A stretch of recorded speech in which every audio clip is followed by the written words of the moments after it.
Whataro whatu sa Amoa le atunu pele. I le suafa manu malo i Jesu Kristo le ao le kalesia. O le atatou tāpua i le atua le nei Taeao fou. Le li ie, o ai e nofo i lo fale fitafa. O ai e mau i lo maunga pa ia. O le savali ma le ami o sao, mau o fai le ami o tonu. Ma tautala ma le wha maoni i lona lotu. O le ua le tua i fua i lona laurau whaiva. O le anga i le la te tua oi. E le whātu foi se mea e whaalu mai nai. Le ua lata mai a te ia. Se o tātou ifo matatalo. Lo mātou atua pa iae. O tāpua i lo atunu ule nei Taeao fou. E whawhetai alo alofa ma lo wanga le lei tausi mai. A wao lau fio lava. Wa e whasopo mai le malanga lo atunu. Mai e foa i mai le nei aso fou e whaupopo i aso le ola lau whana. Peitai e la ngona lo mātou whātau waa. E la ngona fo lo mātou mativa whale anganga. Le atua pa iae lo mātou ta maa fio maia. Mana ma maia lau fio e ala i lo wanganga pa ia fiso soan. E a mātou tāpua i lau fio. I le anganga i te fia silisila iai. Ono Jesu Kristo lo mātou li i mo lo mātou whaola. Amen. O le atatou vi atu le atua lona vi inga. E valu surmatasi. Walu sumatasi le pesi. E atatou pe pesi ai.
tātou tālo sanga.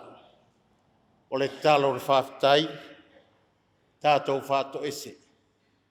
Ma mori atu risi o tātou mana o le tātou matai. Te o tātou wifo matatalo. O lo mamalu, o lo siri ese. O lo mātango fie, ma lo alofa, lo mātou atua. E au ai o na sanga vi ia e le tangata ola i laulangi nei lo mamalu lo mātou wari. Mai a whāmanui na pēr rou suafa, nei e whāpavau lava lo mātou mtai. Mātou whāwhitai lau pule lo mātou wari. Wala whai lo watunuu, mai tō whanga sa tā oto le pōu mawai. Wai au maire nei aso fau e whau popo i aso le ola o lau whana. Le atua whawhetai lau tau singa. Whawhetai o manuia lau atunu. Manuia o mātou a inga. Manuia o mātou nuu. Manuia mātou i kāle sia taitasi. Le ngatai lea lo mātou o tua. O lau tau singa, ma lau pule wha soi fua, i le soi fua. O au na, o tala ina, ma taita ina, lau tala lei so se whata whai tauranga. O e o vea ma whaao, o au e kāle sia kerisiano le nei la langi, ai maise lo atunu o Samoa. Whawhetai lo mātou o tua.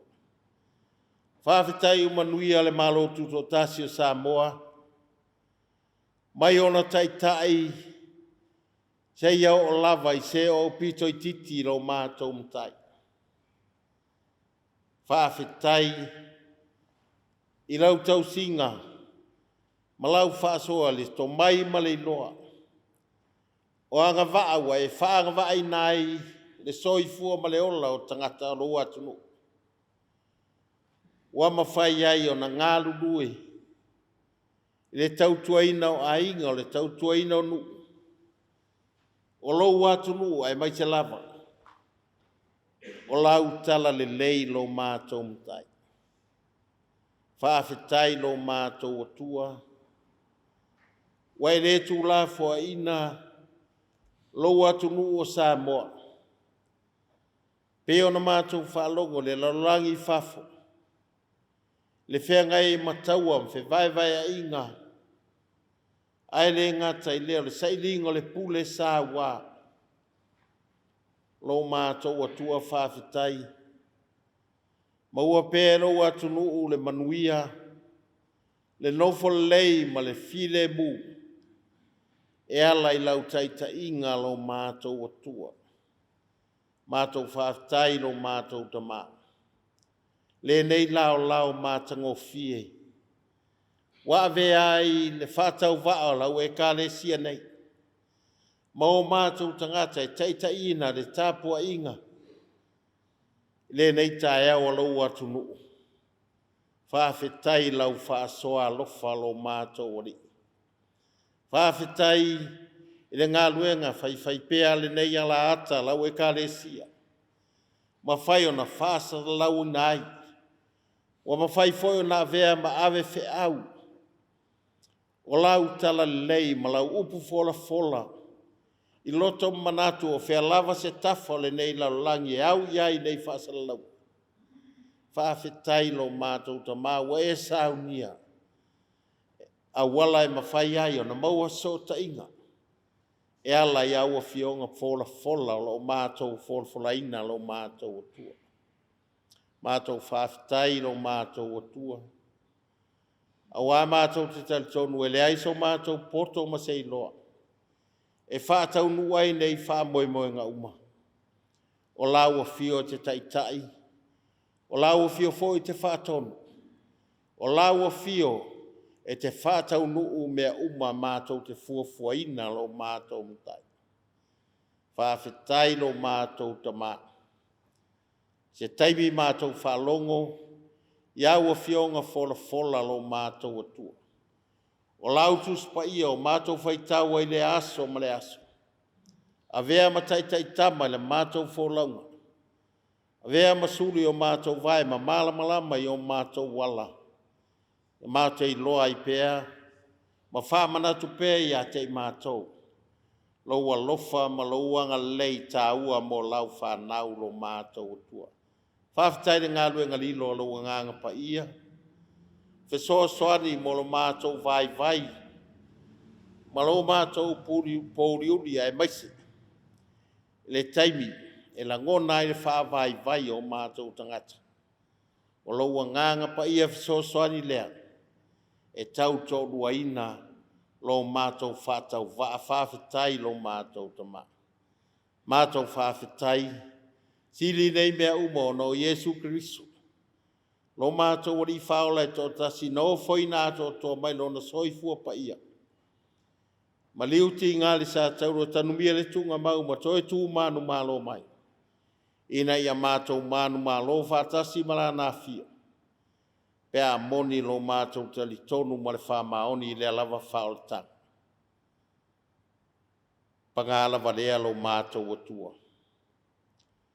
Oi mātou lava o le whanau, fūri tua e lau fio le tele o taimi lo mātou wola. Mātou whangalo alofa lo mātou atua. Mātou whangalo wangale lei taimi. E solo lei ai la mātou lo mātou wola i leola nei. Taimi mātou te maua le fia. Ona whātua tua nai leo lau fio. Le tamalo whai. Sei whamangalo no mātou wola whasau sili mo lo mātou wola whamawalua. Whamangalo lo mātou valea, ma lo mātou pōriuli a wawa mātou saili.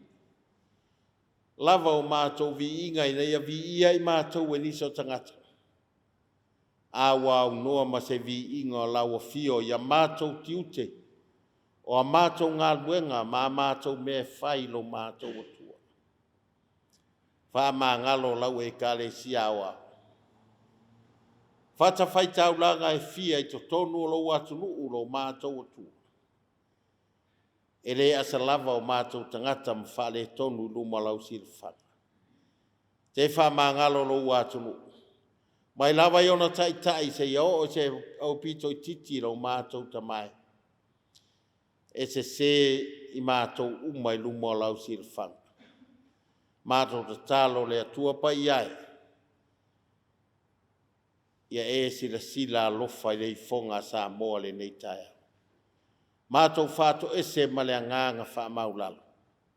Sauina lo watunu. E ala le toto pa ia o Iesu Kiriso lo mātou oli i mo le mātou whaola. E ma manga loai. O mātou tangata nga sala le li i. Le whaafofonga tāloi. Lo mātou ta mai maria i o mātou mana o i mele lei umale li i.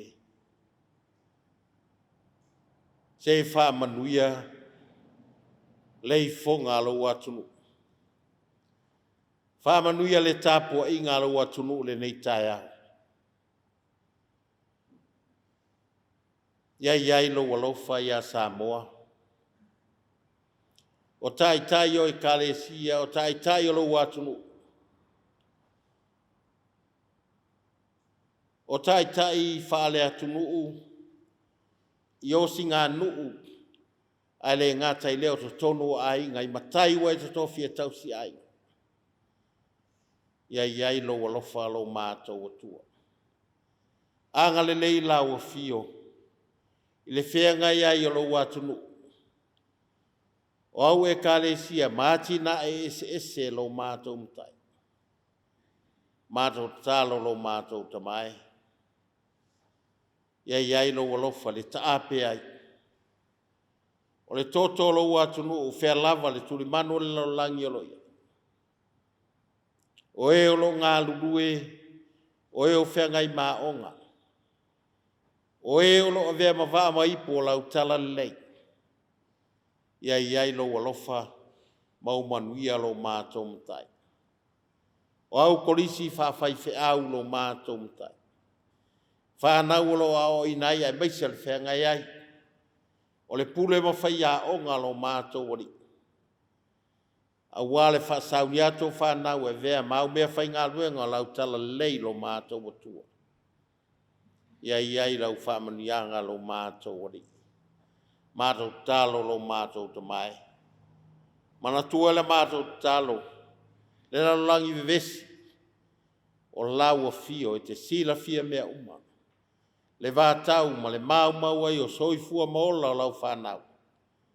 O lau a fio e file muai mea uma lo mātou tua.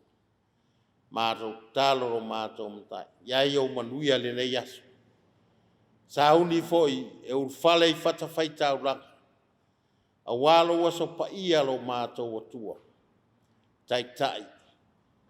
Taitai ma whaasino ma whaatonu e lau o fio. Wha manuia e lau o fio lo watunu. Iai o manuia lo mātou mtai. Le ala ata, le au nanga le TV rua. Lau e kale sia lo mātou o tua. Wha manuia e le au whainga luenga lo mātou mtai. Mātou talo lo mātou o tua. Te taimi mātou whaalogo ia ua whionga pa ia whetalai la ua whio. E ala le whatau vaa o lau tangata. PSA lo fina ngalo mo lau whanau. Iai o manuia e nei nuu ma le kale sia nei. Aua wauna lo tala ina lo fina ngalo so se whatawhai tau ranga i tono lo nuu. O eo whiangai ma mai whata o tolia o no lo. Asia si mai lo mātou mtai.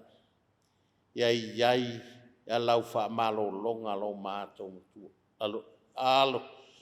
Alo wha mai lene yaso. Iai ule aso na uapo. Tu maule vi inga o lau o fia. O mātou talo ia whaatasi ma le tere o manatu lilo i o mātou loto manatu. Whaia pia lo fina ngalo lo mātou mtai. Au alava ma lo mātou whātau anau ono Iesu Keriso lo mātou li i ma lo mātou whaola walai la mātou tara. Amen. O le whaitawina o a whionga pa ia lo tātou o tua. Tusi whaitau mo i tātou le nei Taeao mau mai le whengeng fau. E wangari a luka lona matau pue ono. E whaitau mali se furu lua le whai upa se furu mali lua. Whaangata le whai upa se furu mali ono. E wangari a luka o le matau pue ono. E whaitau mali whai upa se furu mali lua. Whaangata le whai upa se furu mali ono. Whaafafonga o le a o whaitawina. O a whionga pa ia lo tātou o tua. O aso lava ia, o maliwa e ai, o ia le maunga i te talo. Wa o ina lana te talo i le atua. Wa o foi, o na wala au atua i le o ia i ona so. O whiwhile e ia ni o lātou e toa se fulu ma le tōrua. O whai ngō foi lātou e ia o apostolo. O si mona ua ia whai ngō atu fo ia te ia o Peteru. Man te rea lo na uso. O Iakopo mai Ioane. O Filipo mpatolo mai o. O mātai o matoma. O Iakopo le atari o alfaio. Ma si mona le wai ngoa o le selote. O iuta fo i le uso o Iakopo. Ma iuta le sekara. O ia na avea ma le whaalata. Whaamanuia le atua. Whaamamala mātili mai. E lana fio e ala i le musu nganilo lo na nganga pa ia. Ana fionga pa ia. Pe on tato vaitau ma whaalongo ne iai. Ia i lana fio pe le vi inga nei e whaavavau. Whaavavau lava. Amen. O le launga le suafa mamalu o le atua le tamā, le atua le alo, ma le atua le angangasa. Amen. O le amaua le matua, o le launga pe o no tātou whaitau nei le tusi o luka. E wangalia luka o tau poe ono alona whai upo e sifuruma lua e fia whao ngaina. O te toi whaitawina whapea.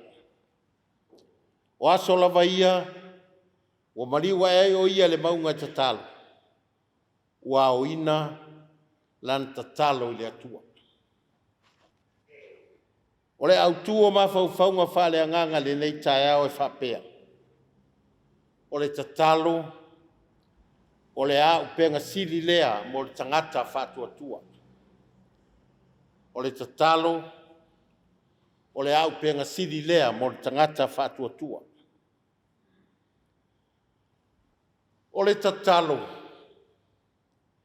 o le fatu lea, o le o langa o so se tangata kemsiana.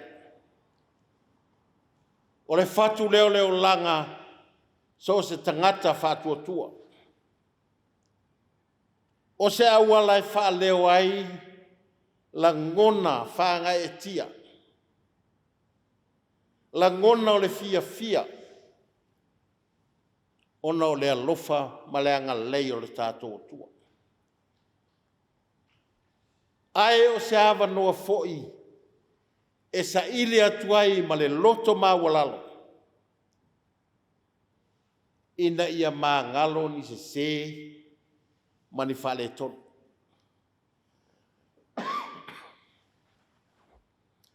O le talo fo i tātou te sa ili. Feso soni atuai. I le taita inga lo tātou o tua. Le taita inga mana le nganga pa ia. E whaatonu fo lau le tā fo lau. Ma feso soani so tātou vai vai. Ma le whatau waa. Sa ta talo fo Yesu. O le maulea le au whai evangelia. Ma Taeao ma reko Luka ma Ioane. Peitai. O le te talo Yesu e peo na mori mauru tu talo Luka. O lo tai moi nai. Le vala a wina o le to se furu ma le to lua. O le wha moi moi o Luka. Ina ia wha mati le tila pea le talo. Wha mati le tila pea le tāua. O le tatalo e to mua ai te wha moi moi. E o le vala lea e se ai. Le tala Luka. Ma le mōli mau o mātai o mareko le urua i vala wina o le to se furu ma le to lua. O le tala o lo le mātai o e wha ma le mareko to. Whai mai. Ina ua whetuleni ane le motu o tangata. Ia Yesu. Ona maliu ane lea o ia. I le maua. Ma o atu lona auso. I leo tā ua aise te talo. E pei o le whaitaunga le nei Taeao. Ai o le wha moe moe. Tūtasi la valeo Luka. Ina ia to mua. Le ngā luenga tā lai e lauso. I le tatalo a Yesu. A o le pine wha maule nā. O le pele le loto. O le whai evangelia. O le anganga o le tatalo wha tau anau. Tatalo ma le loto atu de ali. A wā e le whai ngofia le wha moe moe. O vala au ina aile au so. O tangata whai whaiva o Galileia. O le tangata o la fonga. E mua le vao le ngā luenga tāla. Mana ia le mori maua Luka. E winga le talo Yesu. A wai le ngata ina sāta talo Yesu. Ai whai mai foi Luka. Ua mali wane o ia le maunga te talo ai. O lona winga. E le ngata i le awa noa pānga noa. E tūtasi ai wha moe i le ri. Ai o le maunga fo i le talitonunga o tanga Taitai. O le no fuanga e a fio e le ri. O lona winga. Wa sa ili lava Yesu lon tama. O ia na te au maia. Le mauti noa. O ia na te totofi, ma vala wina le tangata o filifilia. Pai mai moli maua luka, na ao le po. E ao le po ta talo le li. O le whailonga le mama fatu o le ngā luenga. Wa ta oto mai nei. Mo e o le a vala a wina, e a vea maso. Lenga ua si la fia Yesu o le ngā luenga i no sia. O le ngā luenga i tangia. Ma o le a fesiri foi. Le a uola masalusalu. I le moni o le whaoltang. O le pine wha mau. O ia wha fatia tama. O le ngā luenga wha so o lea a mata mai ai. Le mata upu e ono. Ina ua fite ngā i Yesu. Ma le au farisei o i tū maanga. Tala fia ngā i e ao na whairi sapat. Ai ui i neilu i tau. Ma fi i tau le ngā luenga. Ai o loo iai lava le atunga lunga. Tere reali. Ona o le ngā luenga o le avava alua ma ona so.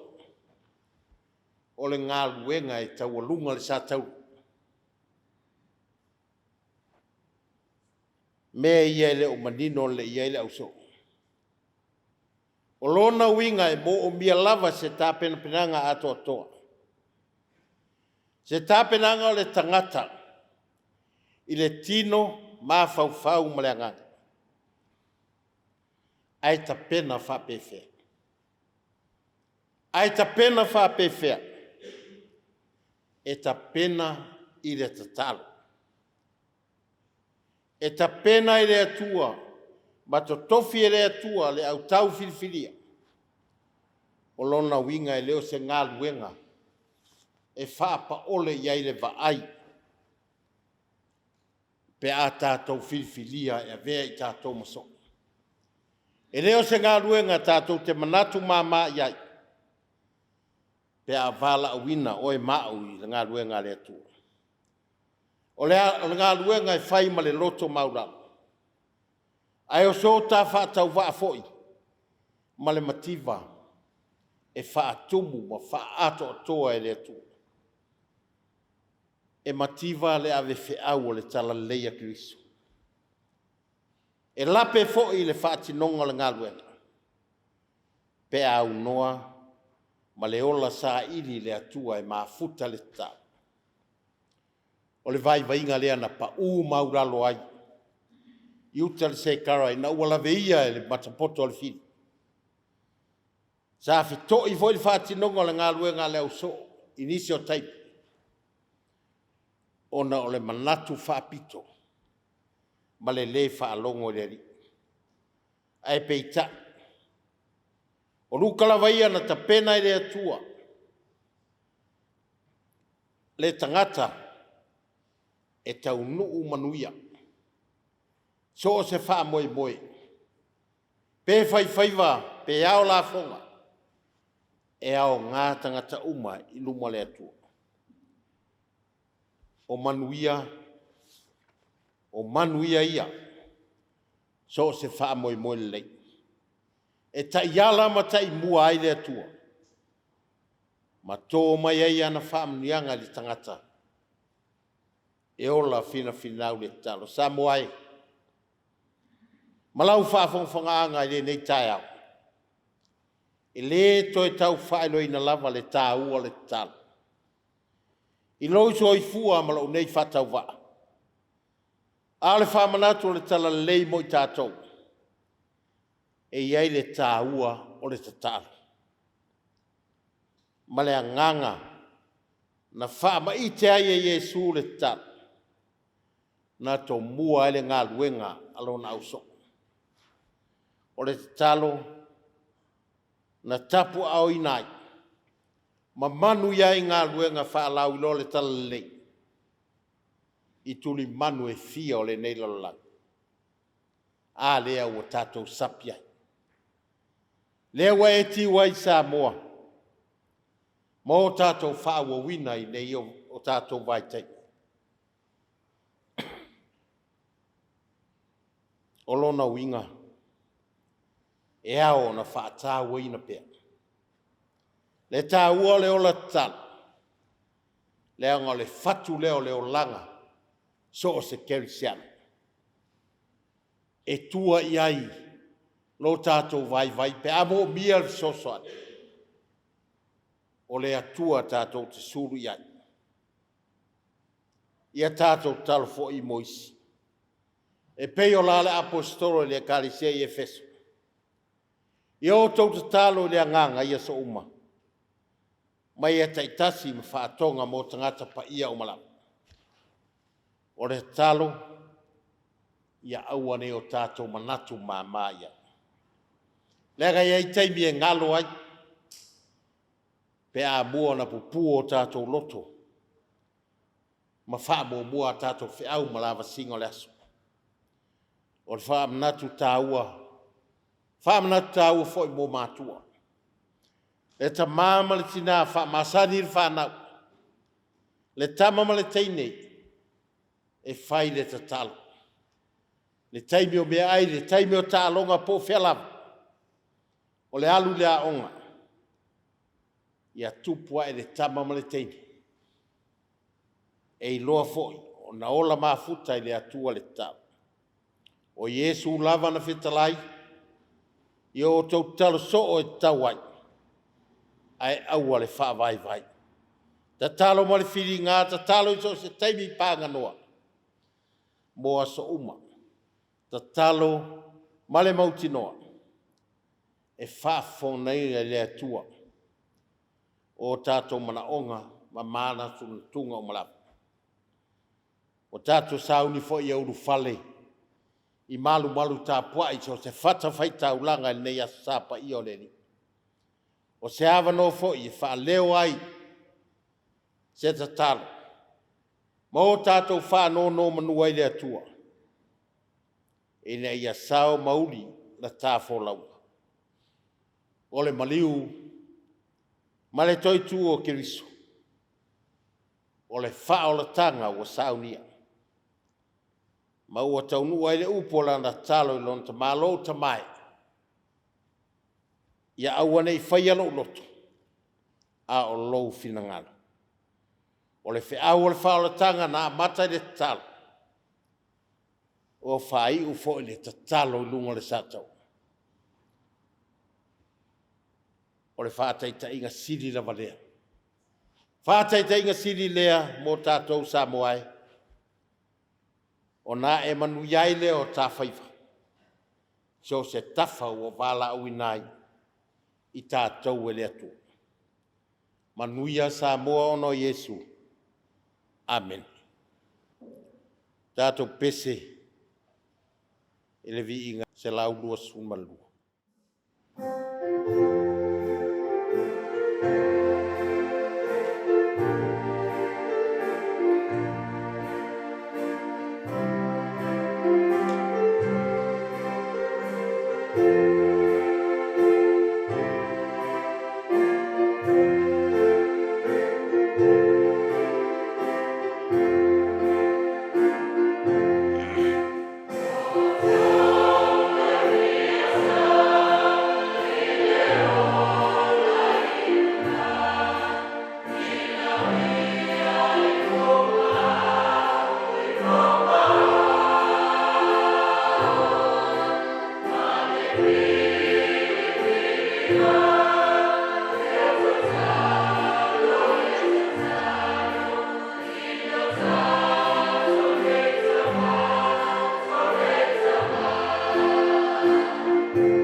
le talo whamanuia.